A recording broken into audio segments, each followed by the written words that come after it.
You are listening to the Roberta Glass True Crime Report, putting the true back in true crime.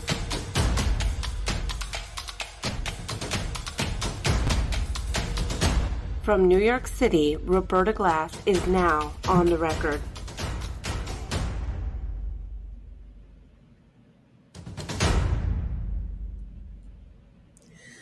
Hello, everybody. How are you doing? Happy Friday. We made it. It is a lovely summer day here in New York City. Excuse me. On June 30th, 2003, in Dalkeith, Scotland, 14-year-old Jodi Jones was murdered. Her body was found in a wooded area behind a wall along Roan's Dyke Path. 10 months later, on April 14th, 2004, her boyfriend, Luke Michell, was arrested. And on January 11th, 2005, Luke Michell was sentenced to a minimum of 20 years in prison. Like so many other teen killers, Luke Michell has amassed a crew of enthusiastic supporters, all claiming that Luke Michell is innocent and his conviction is yet another miscarriage of justice. And that is the subject of today's episode. Luke Michell, in addition to having James Mitchell, the KKK killer, a Nazi sympathizing killer, support him, he now has Sean Parker, a man who was convicted of 2 essays, the most extreme kinds of essays. Well, one was of the most extreme. He was convicted of one of the most extreme kind of essay crimes, and another just a regular essay that he did twice. This guy is on a sexual predator, and he is out to free Luke Michell. So I wanted to look at a conversation between Sean Parker and Sandra Lean. Sandra Lean is an innocence campaigner from Scotland, and she has been involved in so many of these innocence campaigns. Often they don't turn out well for her, like in the case of Simon Hall, who ended up confessing and then killing himself, and Adrian Prout, also found to be extremely guilty. She's now moved on to advocating for teen killer. He was almost 15 at the time. He was 14, almost 15 at the time that he was murdered, Jodi Jones. And they feel like because in Scotland they don't release the transcripts, Sandra Lean has immense power over her, I would call them followers, really. It's very cult-like. And she can tell them anything. And so this is, I thought, a really interesting look at some innocence fraud propaganda for the teen killer. So let's take a look at it together.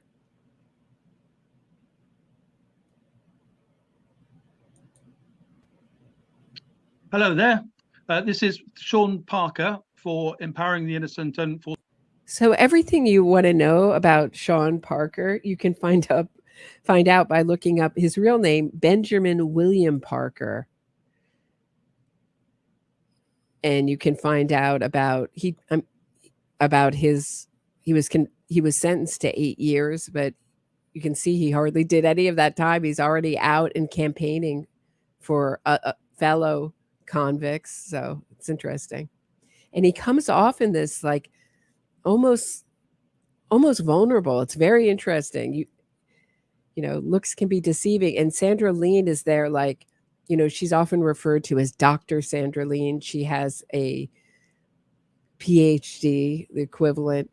And of course, so she sits very regally, and she's going to tell her followers the way it is. with this case. Allegations Watch. And today we're talking to Sandra Lean, Dr. Sandra Lean, who for years now has been probably Mr. Luke Mitchell's biggest supporter in the community. She knows everything about his case.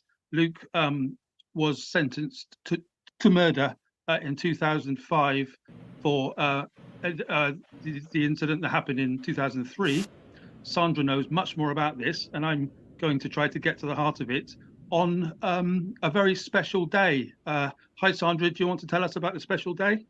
Hi, Sean. Yeah, thanks for having me. 20 years ago today, two 14-year-olds essentially lost their lives, one to murder, the other to a life sentence. Okay, did you hear that? Two people lost their life.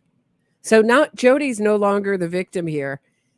Luke Mitchell lost his life. Even though he's still living, breathing in prison, he lost his life. Not lost his life on the outside, just lost his life. I mean, it's amazing.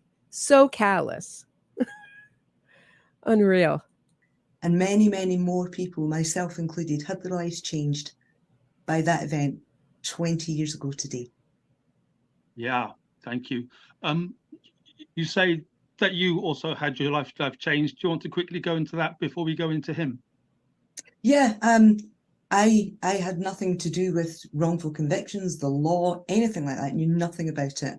But this murder happened 500 meters from the school my eldest daughter attended. We're just a collection of little villages. Nothing ever really happens here. And suddenly this 14-year-old girl was murdered. And it was terrifying. But what terrified me more living in the community was how quickly they decided her 14-year-old boyfriend was the killer. Yeah, it's funny how they decided that her infinitely troubled 14-year-old boyfriend who kept 20 jars of urine under his bed was responsible. Guy who had massive trouble at school, had just been moved to a new school, psychological issues. It's strange that this guy with a fascination with the Black Dahlia and Jodi's body was disturbed in the same way the Black Dahlia's body was disturbed. I'm trying to use euphemisms here, guys, but it really was the same way, and he was fascinated by it. So she's trying to make it seem like everybody in that community was law-abiding and nothing happens here because we're all not violent and not disturbed, including Luke Mitchell. So that's how she's going to present it. And it seemed to me that they made that decision on the basis of nothing at all. That worried me because if that was true. Okay, did you get this, guys? The police had tunnel vision. We've never heard this before. And he was arrested on no evidence. Amazing that the police can do that. They can just arrest you on no evidence. They just had a hunch. And then he was convicted with no evidence. And then somehow his conviction was upheld, even though he was convicted on no evidence. It was a very short trial. And somehow it was upheld. Crazy like that. It's so lawless, Scotland. And it wasn't him. Then the real person was still in our community, where my two daughters were going about their day-to-day lives. And that's how it changed my life. That's how I got involved. And here I am 20 years later, still trying to get to the bottom of it. Yeah, and you're doing a fantastic job, by the way, for us who watch. Yeah, not for nothing, but Luke Mitchell had already stabbed Jodi in the leg with a knife before this and had a history of threatening people with knives. I mean, she's making him... Everybody's just law-abiding in this community. Okay. Him. Then the real person was still in our community, where my two daughters were going about their day-to-day lives. And that's how it changed my life. That's how I got involved. And here I am 20 years later, still trying to get to the bottom of it. Yeah, And you're doing a fantastic job, by the way. She's worried about killers on the loose, yet Sandra Lean has dated Billy Middleton, who is an unconvicted child killer himself. She's like team criminal. She likes to hang around criminals. But she's like, oh no, there was like a criminal on the loose.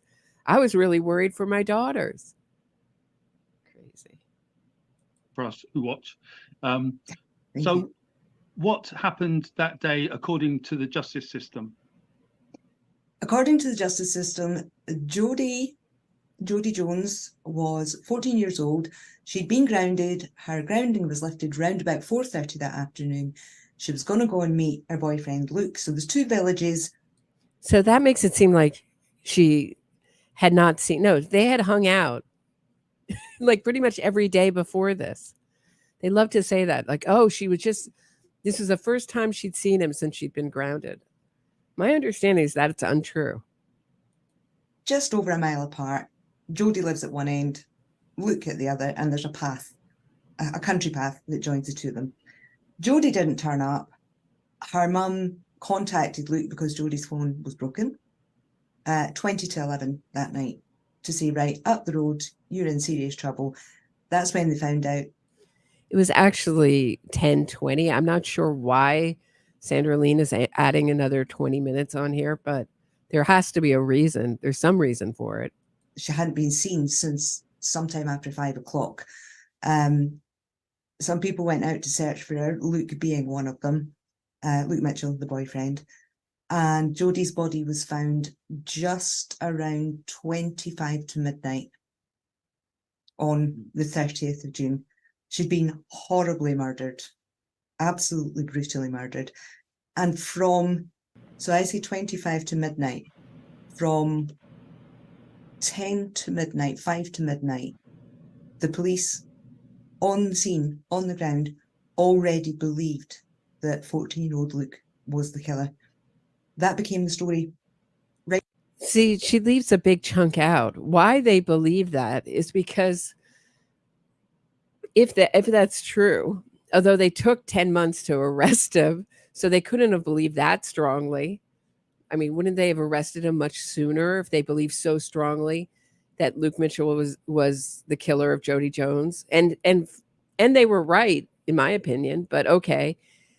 But what happened was that Jodi was behind a wall, not easily seen. And when they started looking for Jodi Jones, Luke Michell with his dog just hopped over the wall and found her right away. And it would not be obvious to other people.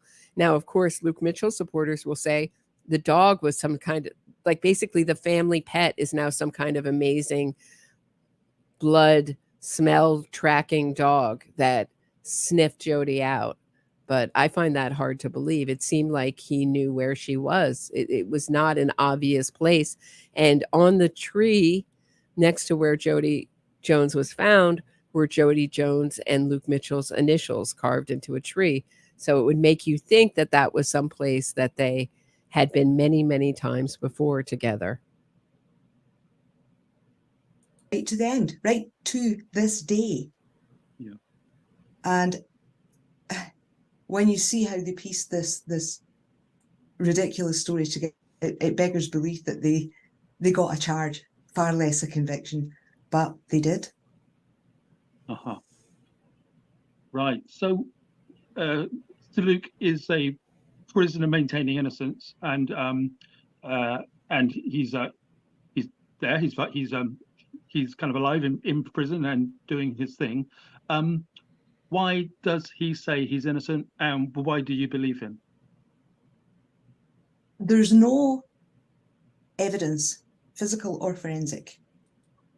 Do you hear that, guys? There's no evidence. Again, convicted on no evidence. I'm not kidding you when I say that all these innocence fraud, what I'd call innocence fraud campaigns, my opinion, they all do the same thing. They all have the same talking points. It's amazing. To connect Luke to the murder scene, to Jodi, or vice versa, Jodi to him.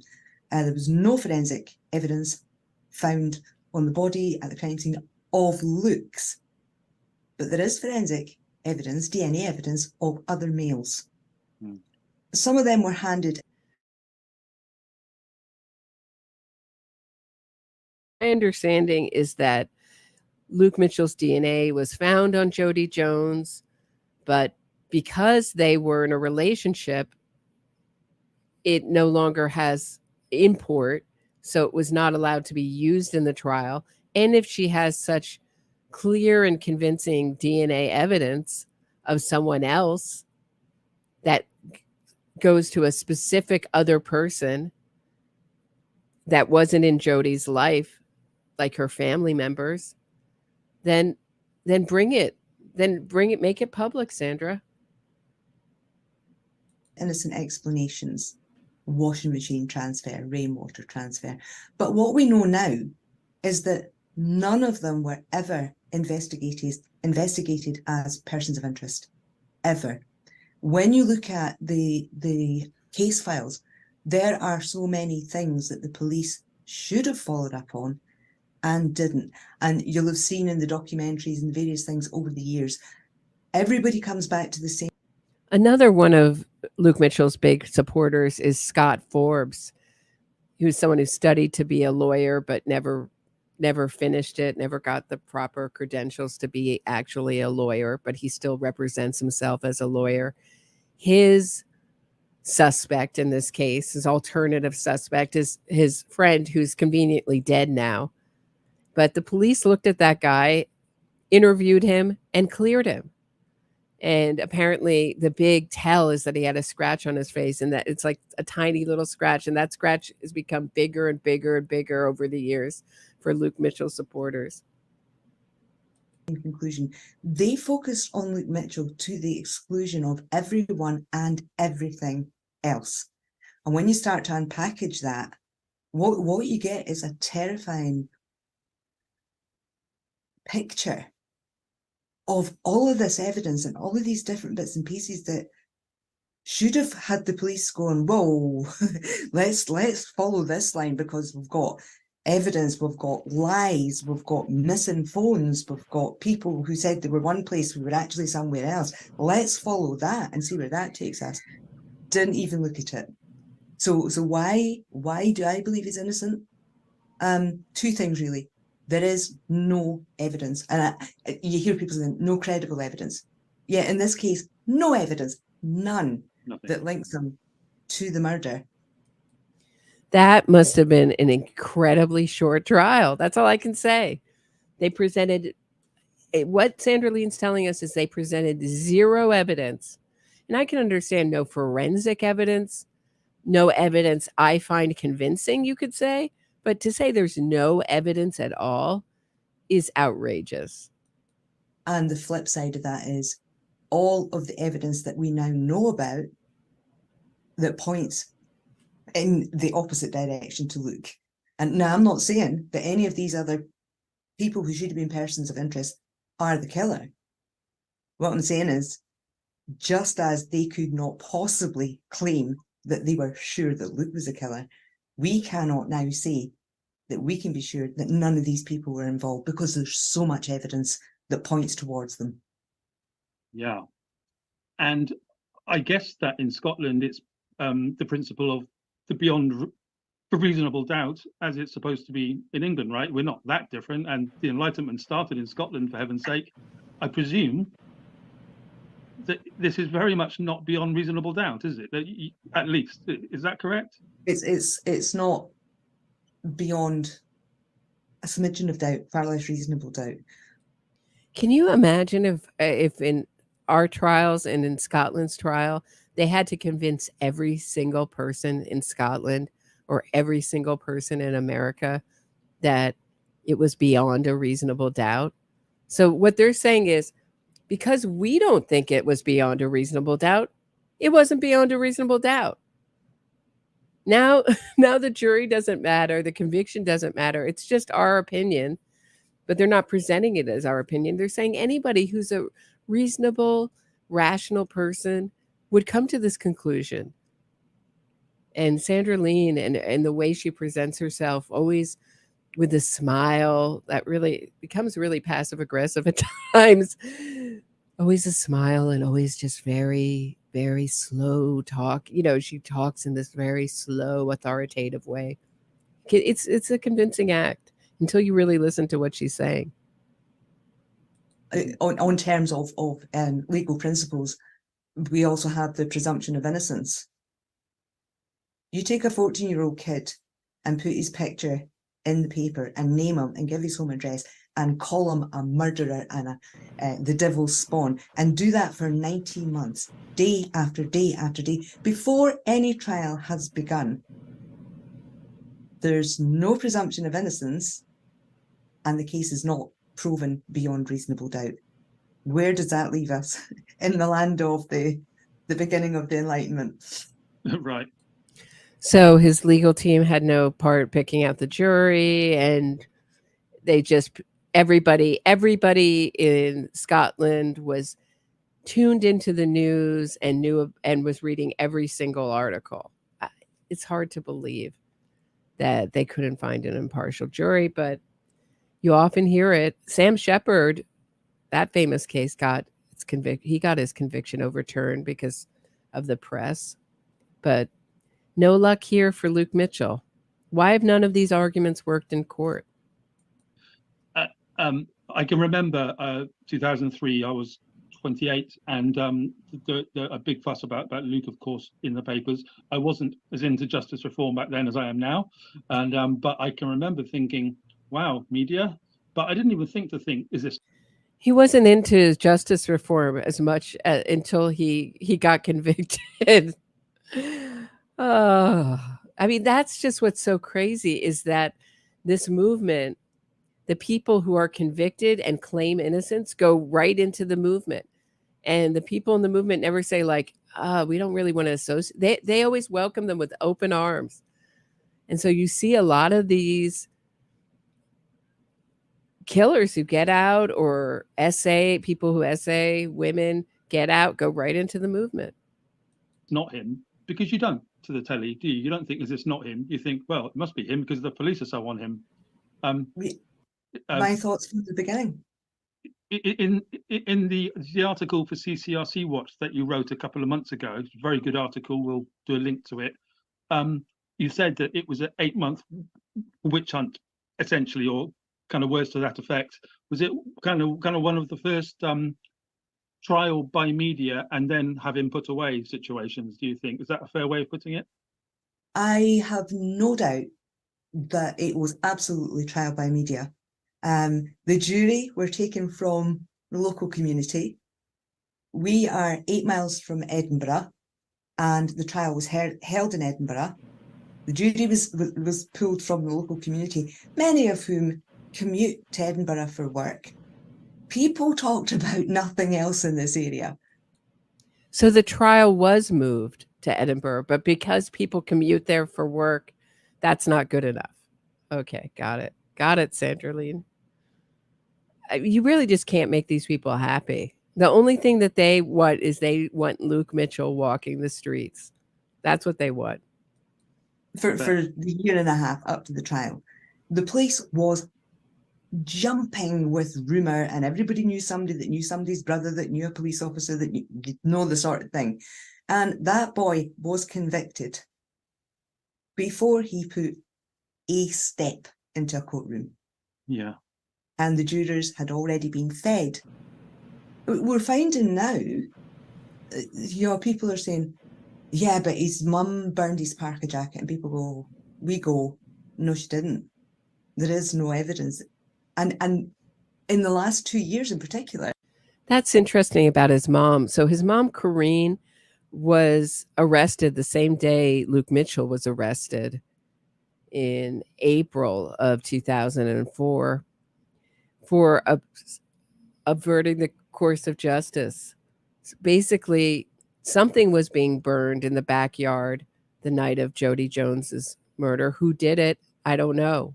And what's interesting also is that Luke Mitchell's brother, Shane, who first said that Luke Michell was at home, but then had to basically admit, oh no, I was at home and I was watching pornography and doing what men do when they watch pornography, had to make that embarrassing admission, and I wouldn't be doing that if anybody were home. He's never advocated for Luke Michell.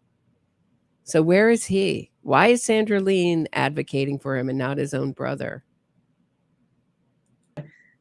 People are so angry that they were fed all of that by the media and they believed it. It was so convincing. Yeah. And now they're beginning to see the other side and question how did they get away with telling us all that and none of it was true? Mm-hmm. None of it. Prior to the trial. Yeah. Boy, that is the kettle calling the pot black. If I've ever heard it. Yeah, exactly what you feed your audience. I mean, Sandra Lean has accused Jodi Jones's family members of doing the crime in the way that she does. It's unreal. And she's like, well, they all believed it. It was so convincing. All the media's lies. Forget what I've told my followers, my rabid supporters. Forget them. And she's always starting a GoFundMe. So recently, Luke Michell got moved from more minimum security prison, where he finessed his way, in my opinion, and because he failed drug tests. And he also did a interview with Sandra Lean, who's not a reporter, and they have strict rules against that. He used the cell phones that the prison gave these prisoners to do an interview with Sandra Lean, and that it was not allowed. But Sandra Lean made it seem like, oh, he's in his right to talk to journalists. But Sandra Lean isn't a journalist, and basically meaning so she admitted Luke Michell failed his drug test, but he did that only because he was upset in prison, guys. He was really upset. I mean, what else are you going to do when you're upset in prison, right? You're going to do drugs. So come on. Just give him a break. Give Luke Michell a break, guys. And then the other thing was that she basically said his First Amendment right. I mean, what would be equivalent to, like in America, First Amendment rights, his freedom of speech had been violated, and that she might get arrested any minute, and she was on the run. And she, of course, the GoFundMe started up immediately. So it looked, to my eyes, it looked like a clever way to raise money for herself. So what I'm going to go into it a little bit here. What is the stance now of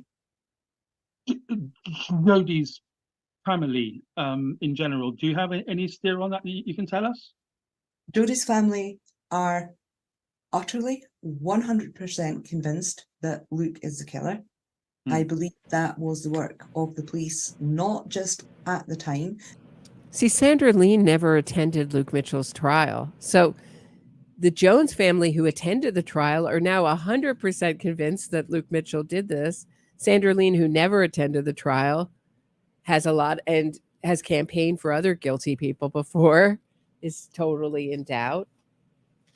And she's about to talk about her how the basically the police have brainwashed Jodi Jones's family. Oh, whoa. I just went back a little too far. Sorry, guys. Let's see. Or vice versa, Jodi to him. There was no forensic. Okay, yeah, we're way jumping with rumor, and everybody knew somebody that knew somebody's brother that knew a police officer. Yeah, a little bit further. Sorry, so convincing. Yeah. And now they're beginning to see the other side and question how did they get away with telling us all that and none of it was true? Mm-hmm. None of it. Prior to the trial. Yeah. So what I'm going to go into it a little bit here. What is the stance now of Jodi's family in general? Do you have any steer on that you can tell us? Jodi's family are utterly 100% convinced that Luke is the killer. I believe that was the work of the police, not just at the time. And we know the police lied to them. at the time to convince them it was Luke, but the police had remained involved with this family. So in 2009, from memory, after a series of emails, Jodi's mum agreed to meet me because I had the DNA results and I wanted to show her. They'd been told there were strands of Luke's DNA all over Jodi's body. There are none. And I wanted to show her the DNA results and explain them to her and to say to her, this here is what they're telling you are strands of his DNA, and here's why they're not. And she did initially agree to meet with me. And then she emailed me and said she'd spoken to the police and they told her not to speak to me. There's no evidence that this ever happened. And why don't you release the DNA results to your supporters? Why don't you show these incredible DNA results? Why don't you release them, Sandra? Why are Jodi Jones's? My understanding is that the only interaction that Sandra Lean has had with the Jones family, this is only what I've heard, is when Jones's father told her to stop harassing them and haranguing them and to basically, go away, leave them alone. And she wanted to show him the DNA results. And he was like, no, thanks. No, thanks, Sandra. Right. So that is 6 or 7 years after the murder. 2010. The police were still telling them, don't listen to it. It's all rubbish. Right. Well, I suppose they can say, are they allowed to do that? But it's kind of post-trial, isn't it? So I suppose people can do whatever they want. And yeah. Understood, though. I can understand the stance on that, as I'm sure everyone watching. I'm sorry. That was Jodi. I think I said her father. Jodi Jones's brother is what I meant. That's the only interaction I've heard Sandra Lean has had with the Jones family. And good for Jodi Jones's brother. Same thing. I mean, these campaigns are so painful to the victim's family. They accuse them of murder. They make them relive it. They make them defend this conviction. They make them look like they're irrational and blinded by anger and rage and grief and can't rationally look at the evidence and the truth, when it's exactly the opposite. Sandra Lean is the one who can't rationally look at the evidence. But what is his kind of right?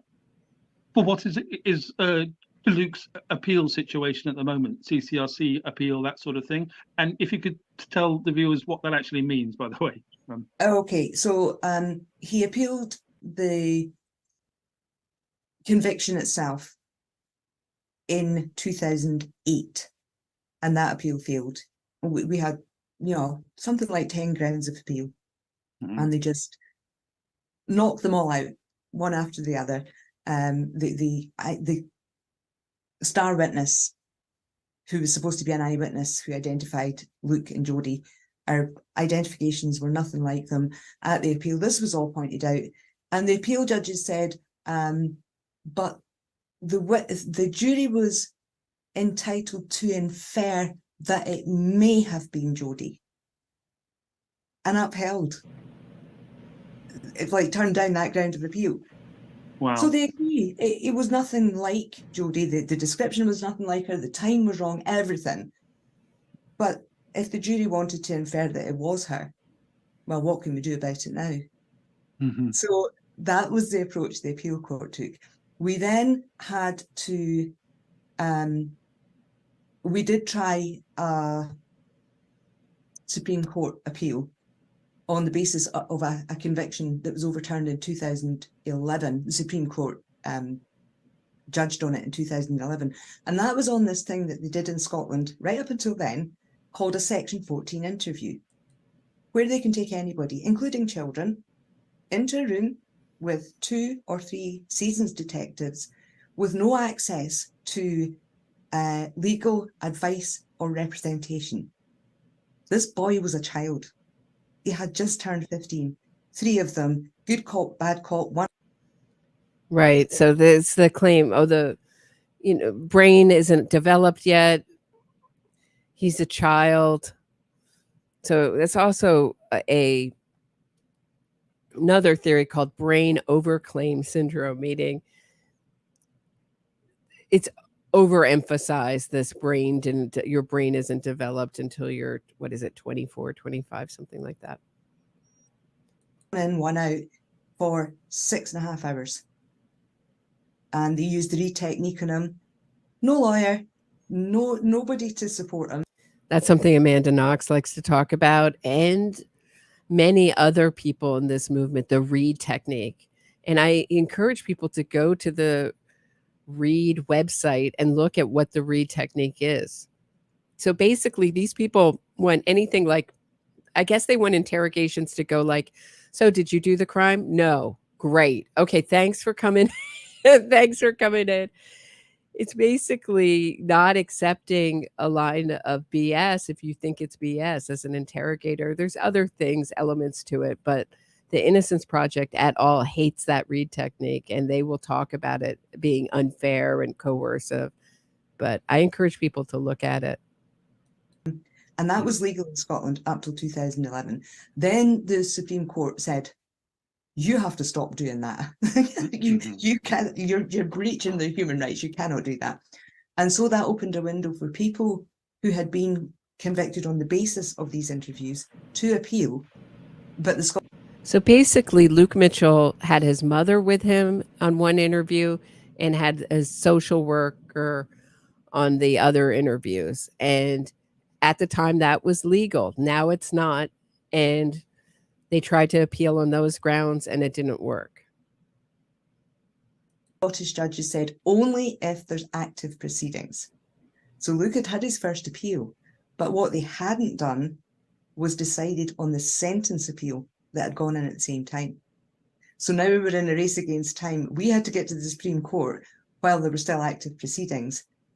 And the Scottish court came back something like 2 days before we got to the Supreme Court and decided the sentence appeal. And that was it. There were no live proceedings, so we couldn't go to the Supreme Court either.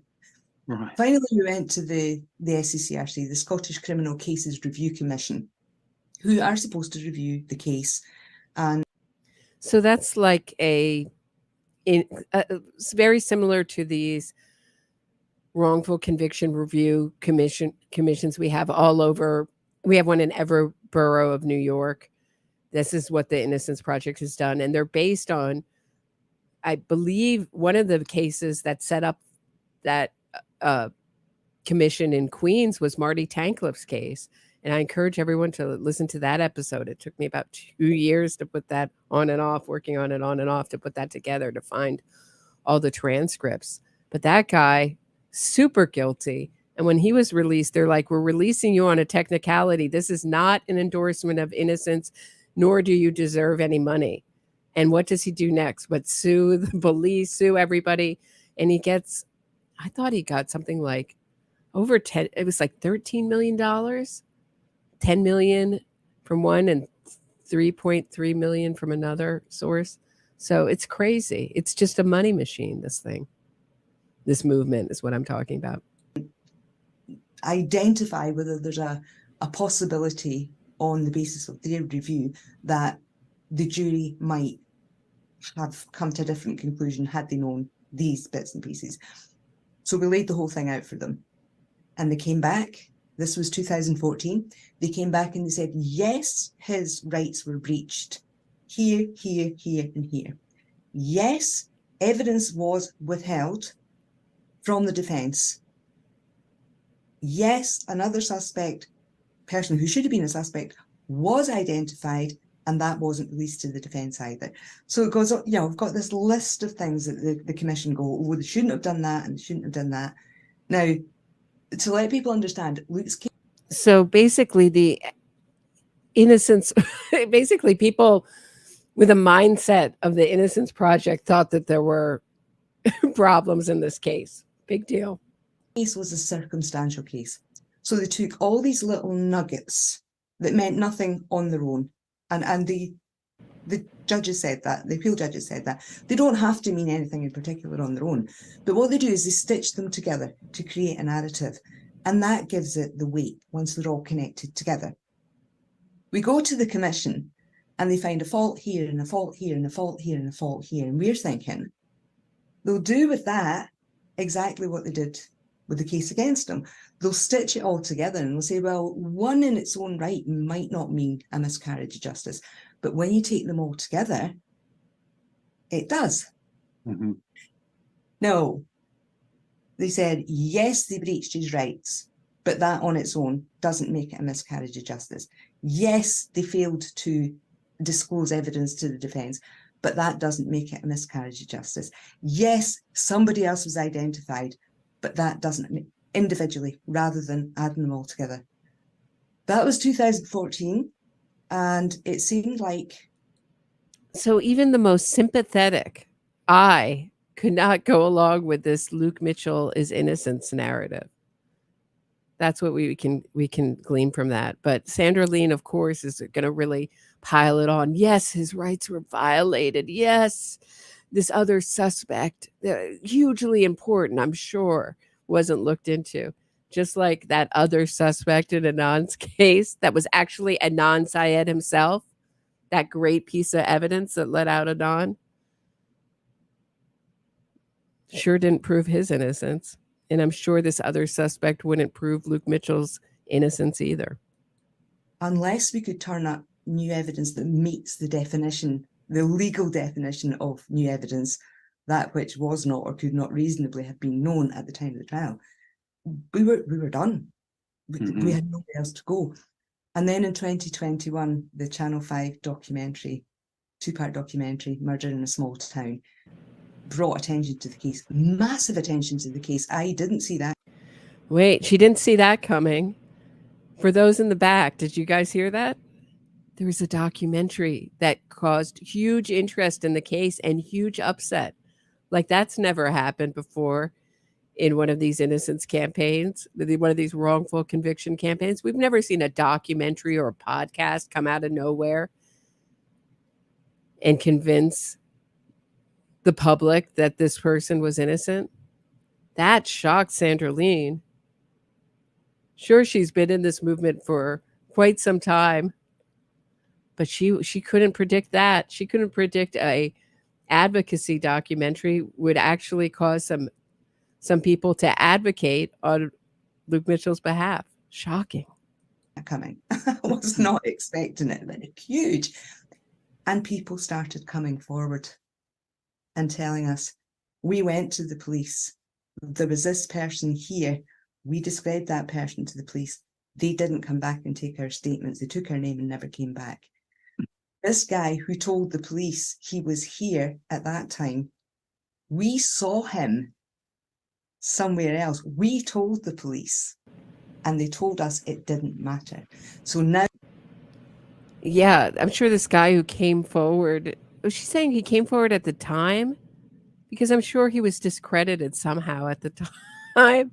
You know, they just leave so much out of these stories. They always sound so good. Wait, this guy said the witness, because there was a witness who went by and heard what he thought was on the path that Jodi Jones was found off of, heard gurgling sounds like someone being strangled.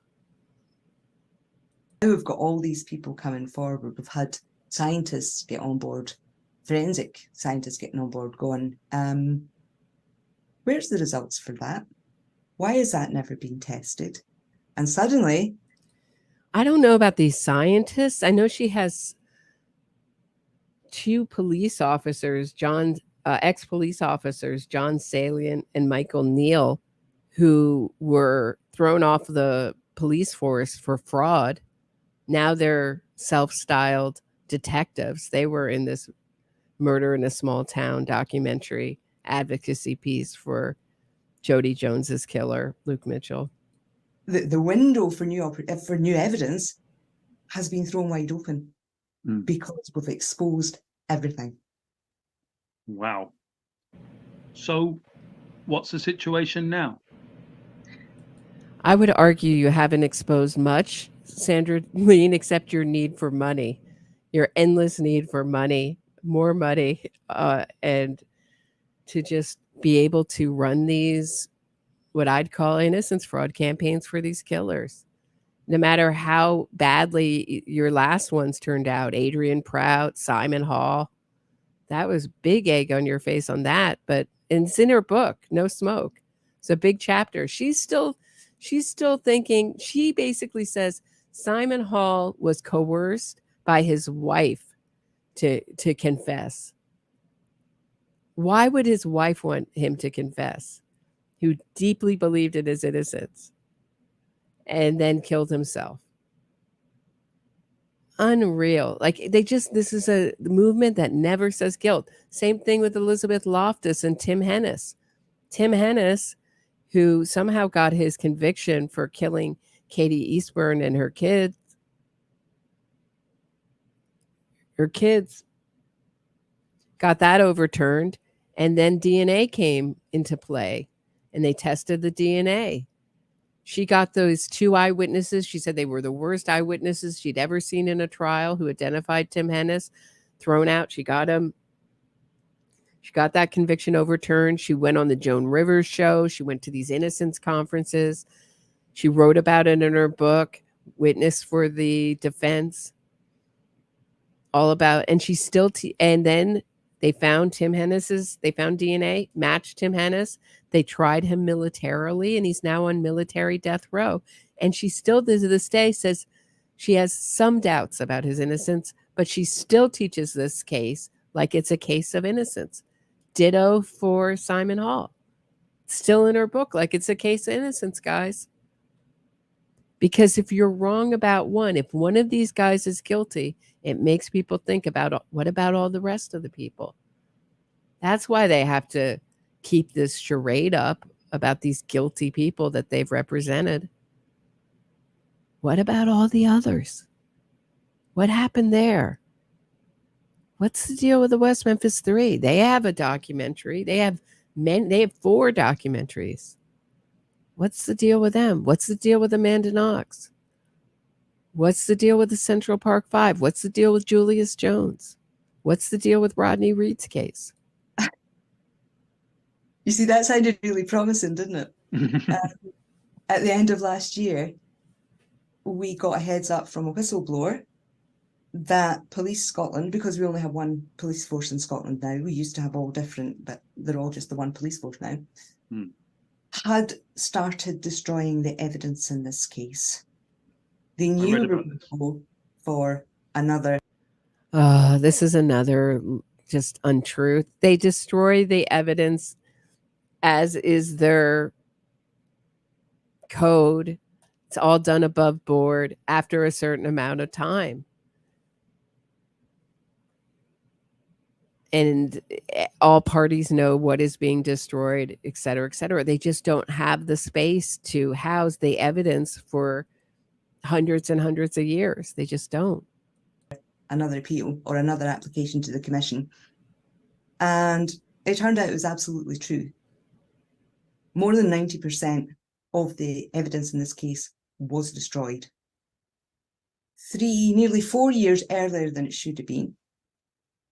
And more than half, 3/4 actually, of what was destroyed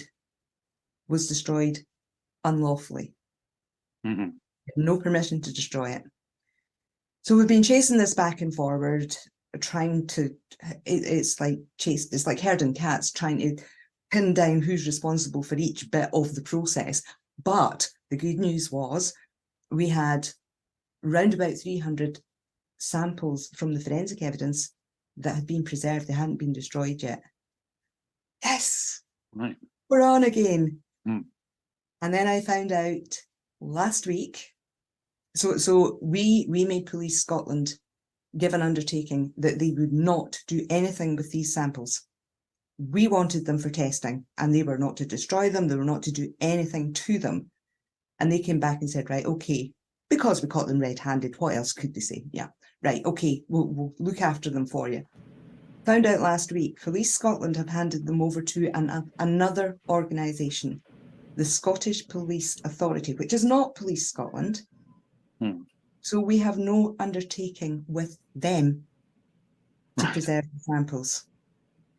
So they're And our passing it off to. concern, yeah, our concern now, because it's gone to a forensic lab in the Scottish Police Authority, our concern is that they will test them in their own labs, and then there'll be nothing left or not.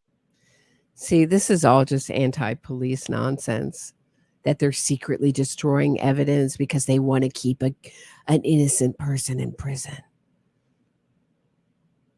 Can you imagine? I mean, it's cartoonish. The image of the police and the Scottish legal system that she's presenting here is cartoonish and outrageous. Not enough left for our scientists to carry out tests for us. Yeah. So the information that you gleaned off the other appeals, where the CCRC said correct, that the fact that they went into it and they agreed with you, the other side agreed with you, doesn't that stand to a future appeal? So kind of even if they got rid of all the evidence, it wouldn't matter because it stands that it has been tested and they have agreed. Doesn't that work? The SCCRC didn't agree on the forensic testing because the original case was never founded on forensic evidence. We know now why. Because there wasn't because any. they had done. They could never have won their case. Right. So that's a little bit of a glitch there, is that it's not something that the Commission have agreed with a lot, but not in relation to the forensics. Mm-hmm. And then the latest thing to bring the whole case right up to date, Luke was spirited out to lower category conditions after the documentary. Very quietly, just off he went down to lower category conditions, and we're like, didn't see that one coming. It was a trick. It was to make it look like something was being done. But once they got him there, see, the prison, they moved him to a lower prison conditions, better prison conditions for Luke Mitchell because it was all a trick. They were playing 3D chess, and they could see a million moves ahead. You know, they're just so like she's presenting them as so cartoonishly evil. It's ridiculous.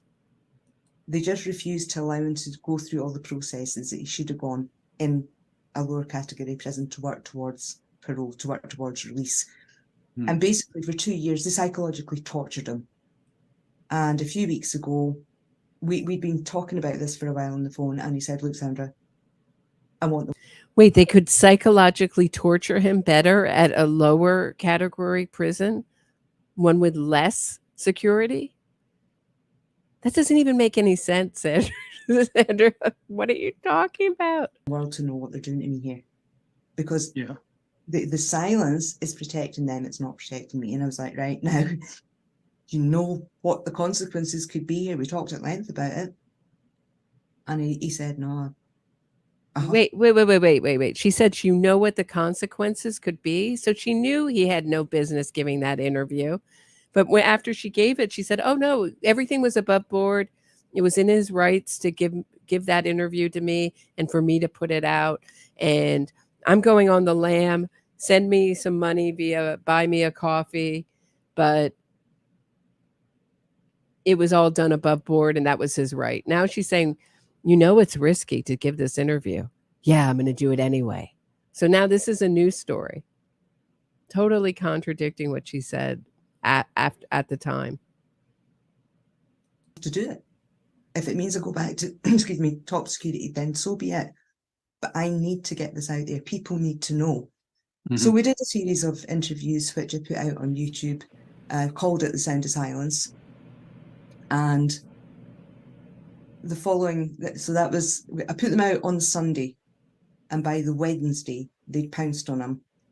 They were sending him back to closed conditions, accused him of unlawful use of prison communication devices. Unlawful? When it's actually unlawful, yeah. Perfectly legal what he did, perfectly legal what I did. If you had been a journalist, but you weren't a journalist.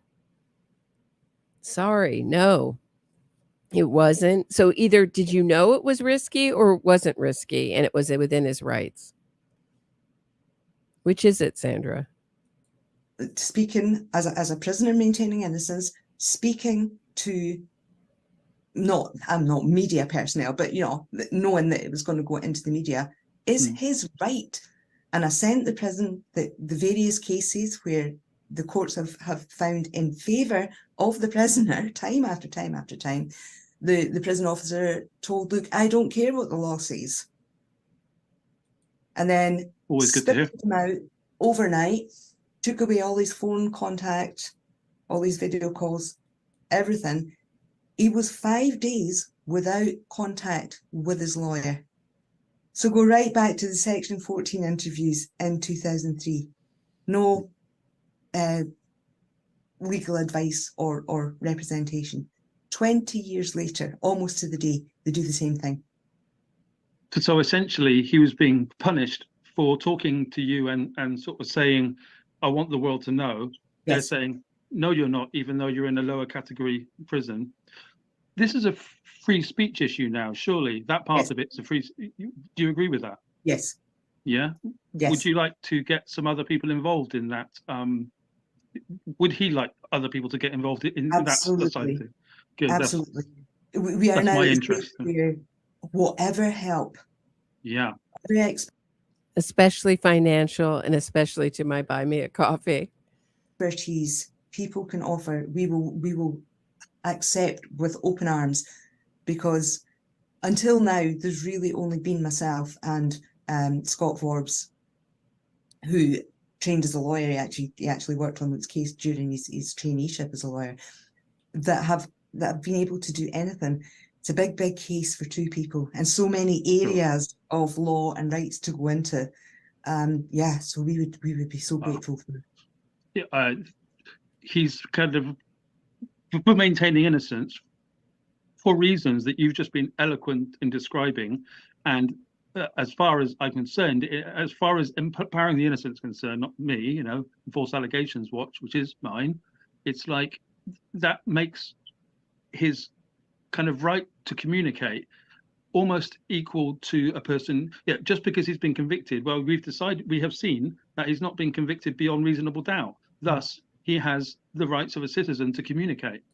Wait, so we say that our opinion is that he was convicted not beyond a reasonable doubt, so he has the rights of an innocent person, right? Some logic there. And for those who coming in late, the man on the right is Benjamin William Parker, aka Sean Parker, who was convicted in 2018 of assaulting two women. I mean, I think that's a very justifiable. Personally, I think that's a very justifiable place, and obviously, it's to be fought in a court, but it shouldn't be done by a prison governor saying, "I don't care what the law says." That's, of course, of interest in the home of the Enlightenment there in Scotland. Yeah, exactly. I completely hear you. So, okay. Is there anything else that you'd like to put at the end of this to extras, or is that pretty much the story and the place that we're at now? That's pretty much the story. It's pretty much the place we're at. It's the thing that I always say for anybody that's maybe new to this or gets the idea that it only happens to a certain type of person, or it only happens in certain circumstances. Any one of us. And every time, any one of us with 20 jars of urine under our bed could be falsely convicted, right? I think this is enough. I think this is a good place to end it. I think there's just sort of really winding down very slowly here at the mega end. But that's what I have for today. Please like this video, share, subscribe, join my Patreon. Help spread the word about innocence fraud. And I will see you back here sometime soon. Have a great weekend, everybody. Have some fun. See you back here again.